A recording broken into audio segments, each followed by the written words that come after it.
My name is Kelley Henry, and I am one of Mr. Zagorski's attorneys. The last 3 days since Mr. Zagorski's been on death watch, it has been his sincere desire to make sure that everyone who was around him, who worked with him, be they prison guards or his legal team, be at ease. It was very important to him that today not be a day of sadness for us. He very much wanted a light mood. He was in a light mood every time I saw him, every time I have spoken with him. We had a discussion about what was the last thing he wanted to see, and he said the last thing he wanted to see was me smiling, and so I tried very hard to do that. And we did have the understanding that if I was placing my hand over my heart, that meant I was holding him in my heart. And I asked him to just make sure and look at me and to know that there was someone in the room representing his entire legal team, which is very large. I am merely one of many people who have worked on behalf of Mr. Zagorski for a number of years and who have come to care for him very much. As the others have stated, at approximately 7 o'clock, myself and the Assistant Attorney General, Scott Sutherland, were escorted into the area just outside where Mr. Zagorski was being held. As per the protocol, several guards approached him as the warden approached the front of the cell first to let him know that it was time for the guards to come in to extract him from the cell. I was not in the room at that point. I could only see through the window to the cell, but I could hear Mr. Zagorski say, and I wrote it down, so I want to get it right.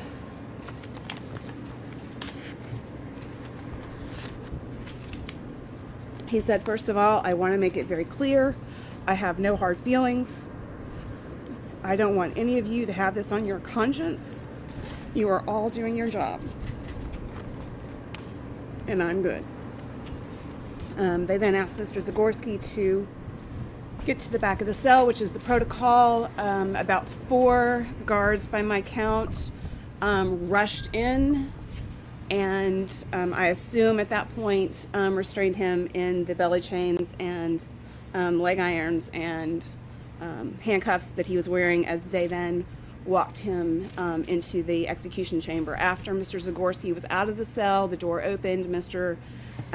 Sutherland and I got in line behind the procession. The procession included the facility maintenance supervisor, the warden, the associate deputy warden, and approximately 6 or 7 guards by my count. One in front and the rest behind Mr. Zagorski. They walked behind him. Asked him to sit in the chair. As they asked him to sit in the chair, there were 3 guards who placed their hands on him, one in particular in the middle of his chest, to hold him in place while he was restrained. 2 other guards entered the room. They immediately began the process of restraining Mr. Zagorski. He was restrained across his lap. There was a crisscross strap that goes across the shoulders and the torso, and this is to prevent the body from actually being able to rise from the chair. His wrists were both strapped tightly. At that point, 2 guards came. They put the sponges around his ankles. They have to put the natural sea sponges in a saline solution. They put one on each side of the ankle and restrained it. At one point, Mr. Zagorski told them that it seemed a little loose and they needed to tighten it. He would look at me and smile, and a few times told me, chin up. I put my hand on my heart and I smiled back. After that was over and he was restrained, those guards got into military formation and left the room. At that point, the only people left in the room were myself, the associate deputy warden, the warden, and the facility maintenance supervisor, and Mr. Sutherland. The warden offered me an opportunity to say whatever I wanted to say, and I just said, we're good, put my hand across my heart. He looked at me, I smiled at him, he smiled back at me. I walked out of the room with Mr. Sutherland and joined the media witnesses. After that, most of what you have heard comports with my memory. I would add just a few things. When the water was dripping over his, when they put the sponge on his head and the water was dripping, the saline water, so that's a salt water solution, so it's probably a little irritating. He would raise his eyebrows. He would grimace and then he would raise his eyebrows and smile. I understood that to be him encouraging me to smile. He was very clear that he did not want me to have a sad look on my face because that was not what he wanted to see. He wanted to see smiles. And so I saw that as him prompting me to make sure that I smiled, which I did. And after that, the words that I heard him say to the guard as they were wiping his face is, there's a little bit under my nose. And after he said his last words, which were, "Let's rock," and the warden gave his signal, I believe the sound that a lot of people were hearing, it was actually the exhaust fan that was turned on. That's part of the protocol. Mr. Zagorski's body did get into what the experts call a tetanized state, so that every single muscle in his body became immediately rigid, and that happens as the current goes from the cradle cap, which has the highest current.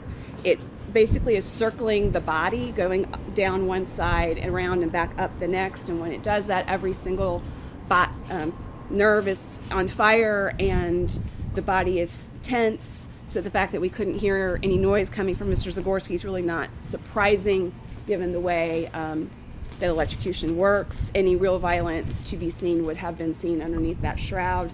The shroud is clamped here to here, covers here, and then goes to about right here, and it is very wide. There is no way to see underneath that, and no way to see the burns that will be obvious when the medical examiner examines the body. That's when we'll see the extent of the burns. I focused on his hands and his stomach. For the most part, I couldn't really see his feet. I would have to rise to look at his feet some. His hands remained clenched after they were immediately clenched, and they remained clenched except for the pinkies. And I saw both pinkies appear to either be dislocated or broken.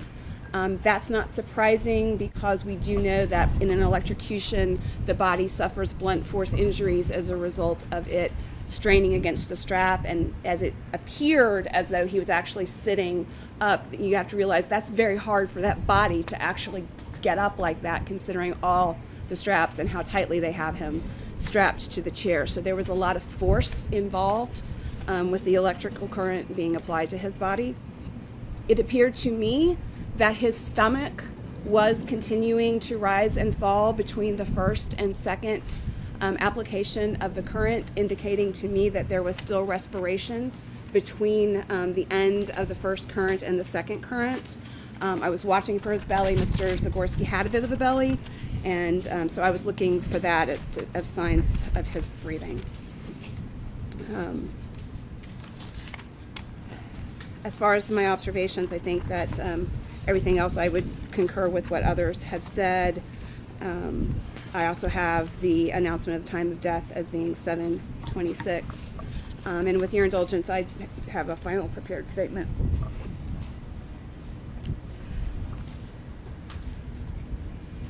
Mr. Zagorski spent the last 34 years on death row, living as a model inmate, even saving the life of a guard.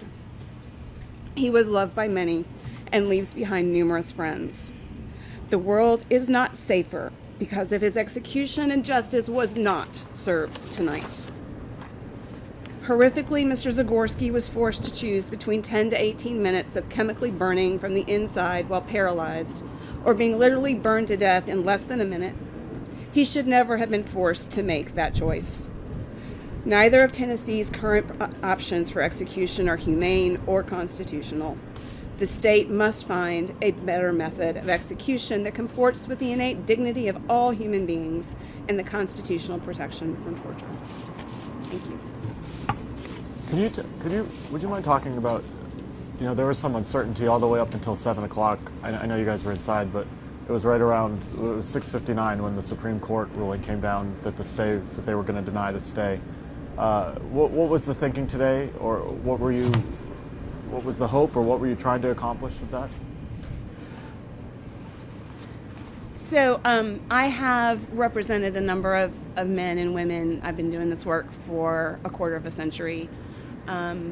When we get to this point, we understand that the chances of the Supreme Court acting are not great, but that doesn't stop us from raising claims that we know are righteous and true, because the only way that we stop these injustices is to keep speaking truth to power. We certainly believed in the righteousness of what we brought to the Supreme Court, and we hoped that we would be able to get enough votes for a stay. And if we didn't do that, we hope we at least brought light to what is a barbarous act that is being done by the state to fellow citizens. I didn't know when the Supreme Court, you're the first person to tell me when they denied the stay. I assumed that they denied the stay when they brought us in to the room. You're always hopeful. I remember when Philip Workman was on death row and received a stay of execution 26 minutes before he was scheduled to die.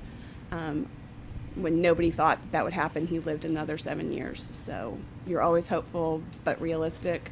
Mr. Zagorski was fairly clear from the time that he went over that he was not going to get a stay. And he was at peace and, in fact, said they're killing his body, but they're setting his spirit free. I know you spent a lot of time together.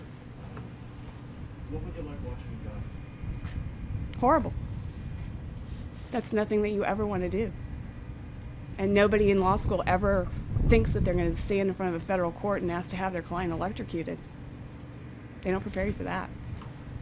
Did Mr. Zagorski have any contact with family? Mr. Zagorski had messages from his mother. She's in a nursing home and has been quite ill for some time. Other relatives, he had a very close relationship with his aunt and his cousins, and they all sent messages to him, as well as numerous friends that he had along the way who sent messages to him, and he sent messages back, all of love, forgiveness, and grace. When you say messages, are these like letters or phone calls or text messages? Phone calls that we then delivered to him. In the time before his death, did Zagorski ever indicate trying to make a statement of sorts about the death penalty because of his actions, perhaps in his last living choice? No, he wasn't making a statement about the death penalty at all. Thank y'all very much.